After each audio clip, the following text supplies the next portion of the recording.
Every habit, emotion, or belief you currently hold is the result of a repeated neurological programming process. The brain doesn't create truth. It records what's reinforced the most. And if you don't consciously reprogram it, it will continue to operate based on old reflexes, old memories, and recycled stories from the past. Don't confuse "this is who I am" with "this is what I've repeated long enough for my brain to treat as default." The difference lies in awareness, and change begins the moment you reclaim your role as the designer. Reprogramming the brain isn't wishful thinking.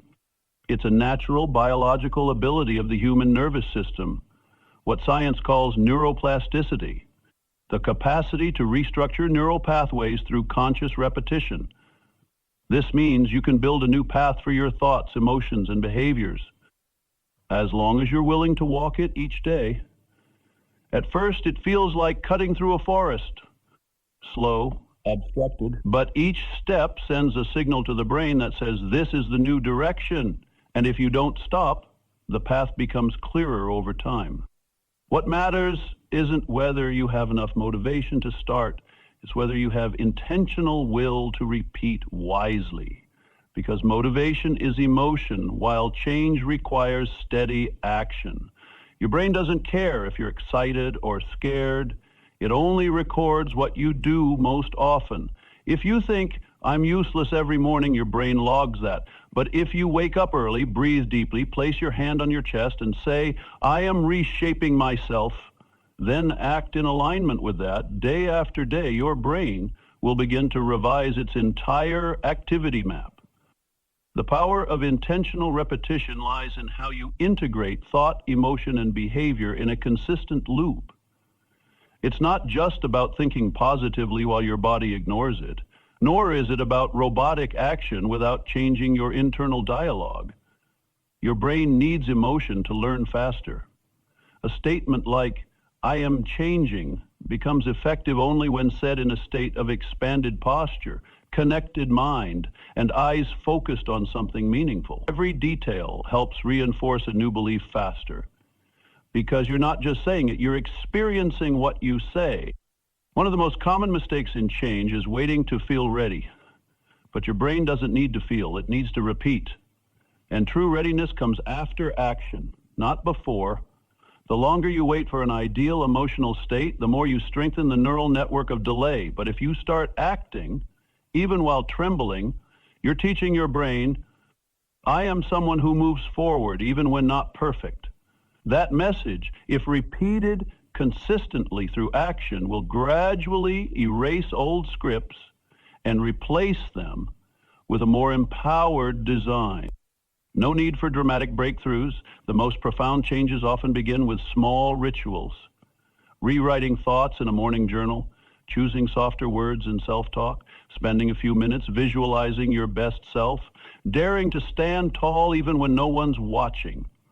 These seemingly simple behaviors, when done regularly with sincerity, impact the brain deeply, because every action becomes a biological anchor for a new belief. You're teaching your brain with every decision. When you choose to get up instead of curling into fatigue, your brain logs that as instruction. When you say no to what no longer serves, your brain registers boundary. When you choose to forgive, not out of weakness, but for freedom, your brain learns a new way to release energy.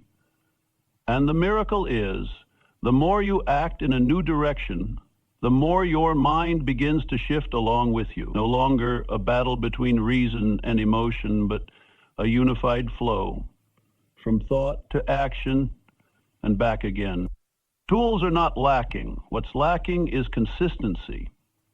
You can use affirmations, visualization, meditation, embodiment, or rewriting inner narratives, but regardless of the tool, results only come when you practice long enough for the brain to adopt it as a new default. You don't need to be perfect every day. You just need to return, repeat, signal that you are serious, and your brain, like a loyal student, will begin redrawing its entire map according to the direction you set. Reprogramming the brain doesn't mean denying your old self. It's a journey toward deeper honesty, no longer living by reaction, but by intention. No longer letting the past dictate behavior, but allowing the future you long to live to become your guide. Real change doesn't come from fleeting inspiration, but from a series of small choices repeated with clear, deep, and sustained will. And that's not a talent. That's discipline and awareness. You program the old patterns, even if unconsciously, so you can reprogram them if you have conscious will. Your brain is not against you. It simply operates based on what you've instructed it to do often enough. Teach it something new. No need to scream. No need to prove anything to anyone. Just choose again, each morning, in every behavior, in every internal conversation, and gradually, you won't have to try to change anymore because you will have become that change from neural structure to behavioral identity. Reprogramming isn't just a technique. It is a declaration of sovereignty over your own life. No one is born with a strong mind. Just like muscle, inner strength is built through repetition, awareness, and consistent practice. You can't expect a calm, focused, and steady mind while allowing it to be immersed daily in chaos, procrastination, and unconscious reactions.